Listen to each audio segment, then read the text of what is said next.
Hello everyone, good morning. So today we are going to talking about the confidence. कल मैं एक meeting में बैठी थी, स्टूडेंट की मीटिंग थी.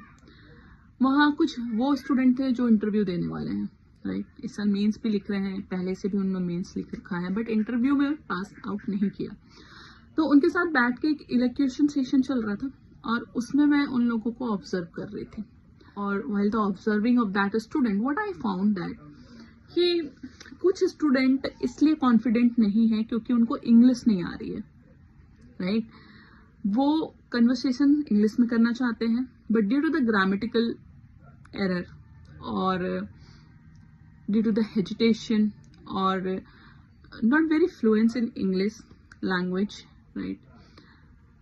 Due to this cases they are not able to speak a fluent English, and due to this they are not able to share their knowledge, right. चूंकि वो बोल नहीं पा रहे हैं, एक्सप्लेन नहीं कर पा रहे हैं, इसलिए वो अपने नॉलेज को भी एक्सप्लेन नहीं कर पा रहे हैं और सामने वाले को सुनने में ऐसा लग रहा है कि दे डोंट नो एनीथिंग, है ना. उन्होंने पढ़ाई कम की या उनको चीजें समझ नहीं आ रही है या वो अभी चीजें समझ नहीं पा रहे हैं, उनको नॉलेज नहीं है. But I am telling you, उनके पास नॉलेज अल्टीमेट है, राइट. बिकॉज वो 3 साल से तैयारियां कर रहे हैं, 3 साल 4 साल से 5 साल से तैयारियां भी कर रहे हैं. एक स्टूडेंट मेरे पास ऐसे हैं जो एज में मुझसे भी बड़े हैं, राइट. और वो लास्ट 7 साल से ट्राई कर रहे हैं, बट उनका इंटरव्यू क्लियर नहीं हो रहा है. वो प्रीलिम्स देते हैं, मेंस देते हैं, बट इंटरव्यू उनका क्लियर नहीं हो रहा है. Why? Because of the lack of confidence, not lack of knowledge. ठीक है. इस 1 साल में हमारी इतनी पढ़ाई तो हो जाती है कि हम इजिली किसी भी टॉपिक पे बोल सकते हैं या फिर हम किसी भी चीज़ों को समझ सकते हैं. विद रियल वर्ल्ड एग्जाम्पल हम उसको एक्सप्लेन कर सकते हैं. प्रॉब्लम कहाँ है? कॉन्फिडेंस में, चीज़ों को एक्सप्लेन करने में. मैंने जब मुझे रीज़न समझ आया थ्रू द इलेक्ट्रेशन सेशन, जो मुझे समझ आया, तब मैंने उनको बताया और मुझे लगा कि मुझे ये आप लोग से भी शेयर करनी चाहिए. क्योंकि जो इस भ्रम में है कि I am not a good speaker, मैं एक्सप्लेन नहीं कर पाता हूँ या मैं बोल नहीं पाता हूँ, I have hesitation, I have a fear, stage fear और anxiety of the stranger people, तो ये चीजें नहीं है. प्रॉब्लम है आप लैंग्वेज गलत चूज कर रहे हो. ठीक है. बिकॉज कुछ बच्चे या अधिकतर बच्चे 80% बच्चे जो प्रिपरेशन कर रहे हैं या किसी भी फील्ड में है, दे आर थिंकिंग दैट कि अगर आप इंग्लिश बोलते हैं तभी आप स्मार्ट हैं, राइट. आप इंग्लिश बोल रहे हैं तभी आप कॉन्फिडेंट लगेंगे, तभी आप स्मार्ट लगेंगे, तभी लोग आपको सुनेंगे. But one thing I am telling you, English is just a language. English is just a language. It is not a confidence signature और साइन, राइट. इंग्लिश एक लैंग्वेज है, just like Hindi, Marathi, Bengali. English is just a medium to communicate. This is just a language. Just fit this into your mind that English is just a language. आप जब अपनी knowledge को अपने language में share करना शुरू करेंगे तो जो आपके चेहरे का कॉन्फिडेंस है उस टाइम जब आप अपने आप को नोटिस करेंगे. और जब इंग्लिश जब उसकी आप हो सकता है आप कहीं अटकते हो उसे बोलने में, जब आप उस लैंग्वेज को बोलेंगे और अपनी नॉलेज को सुनेंगे, उस समय के आपके चेहरे का कॉन्फिडेंस आप जब ऑब्जर्व करेंगे दोनों ही अलग होंगे. ठीक है. तो इंटरव्यू में आप उस लैंग्वेज को चूज करिए जिसमें आप कंफर्टेबल हैं. हिंदी कहने का अर्थ, हिंदी चूज करने का अर्थ ये नहीं है कि आप को पढ़ना नहीं आता, आपको बोलना नहीं आता, आप ज्यादा स्मार्ट नहीं है चूंकि आप हिंदी बोल रहे हैं. आपको प्राउड फील करना चाहिए, आप इंडिया में हैं और आप हिंदी बोल रहे हैं, आपकी मातृभाषा हिंदी है. हिंदी बोलना कोई शर्म की बात नहीं है. अगर आपके पास नॉलेज है तो आप अपने शब्दों को जब हिंदी में बोलेंगे तो सामने वाले को सुनने में भी अच्छा लगेगा और वो फिर उसके बाद आपको कुछ बोल ही नहीं पाएगा. द ओनली थिंग इज, जो बैरियर है वो हमारे माइंड में है, जो बचपन से हमें सिखा दिया गया है कि इंग्लिश बोलना बहुत स्मार्ट होना, कॉन्फिडेंट होना शो करता है. इंग्लिश बोलेंगे तभी आप नॉलेजेबल दिखेंगे. तो इस बात को अपने दिमाग से रिमूव करिए. हम इस बात को फिट करिए कि English is just a communication medium, right. It is just a language only. जैसे एक हिंदी लैंग्वेज है वैसे एक इंग्लिश लैंग्वेज है.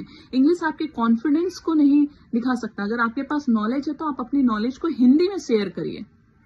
हिंदी में उस चीज को आप एक्सप्लेन करके तो देखिए.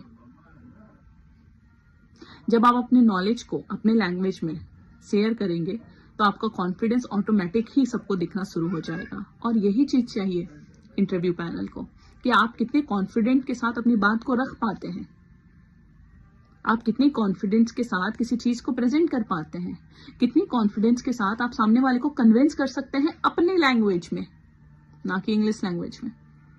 सेकेंड थिंग, और एक बात मुझे बताना है, उस ग्रुप सेशन में मैंने ये भी देखे कि किस तरीके से किसी एक के इंग्लिश बोलने से जिस बंदे को नॉलेज है बट वो थोड़ा हेजिटेट करता है इंग्लिश बोलने में, वो बंदा उसको कॉपी करके अपनी नॉलेज को भूल गया और गलत ग्रामर को यूज करके डर डर के उसने एक्सप्लेन किए चीजों को, जिसमें उसने आती हुई चीज को भी गलत कर दी,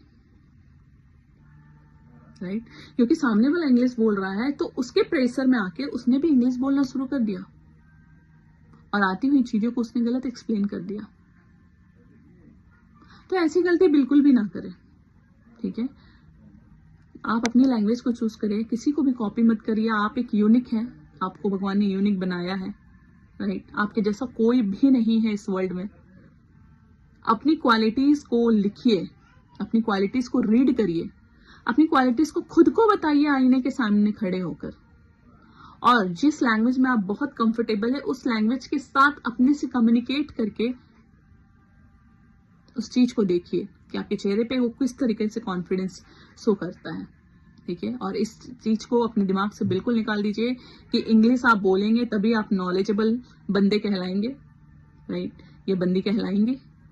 English is just a language, use your own language, ठीक है? उसमें ऑप्शन दिए गए हैं, आप अपनी लैंग्वेज को चूज करिए, क्योंकि इंटरव्यू में आपको कम्युनिकेट करना है।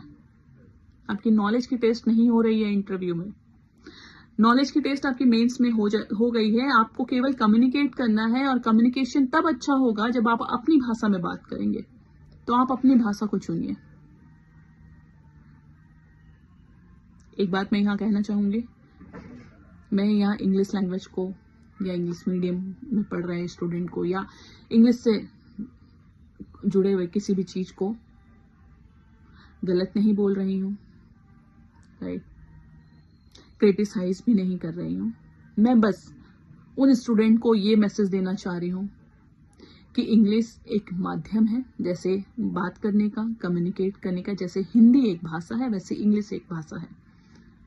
तो जब भी आप इंटरव्यू में जाएं या कोई ग्रुप डिस्कशन में जाएं तो आप अपनी भाषा को चूज करें जिसमें आप कॉन्फिडेंट है। अगर आप इंग्लिश में कॉन्फिडेंट है तो डेफिनेटली आप इंग्लिश में बात करिए। लेकिन अगर आपको लग रहा है कि आप थोड़ा भी नर्वस हो सकते हैं तो आप अपनी भाषा को चूज करिए। वो हिंदी भी हो सकती है, बंगाली हो सकती है, मराठी हो सकती है, कुछ भी हो सकती है। तो पहला कॉन्फिडेंस तो आपको यहां से ही आ जाएगा। और इस चीज को पहले आप अपने आईने के सामने ट्राई करिए। मिरर टेक्निक हम जिसे कहते हैं, मिरर टेक्निक को यूज करिए और फिर हमें जरूर बताइएगा कि ये टेक्निक किस तरीके से हेल्पफुल हुआ आपके लिए। फिर इसी तरीके से आंसर अपनी राइटिंग करते रहिए। मेंस को भी तैयार करिए, साथ में मेंस के साथ साथ अपनी मेंटालिटी को भी सॉल्यूशन ओरिएंटेड बनाइए, जिससे कि आपका इंटरव्यू भी अच्छा हो, ठीक है? और टिप्स के लिए हमारे साथ बने रहिए। Thank you so much.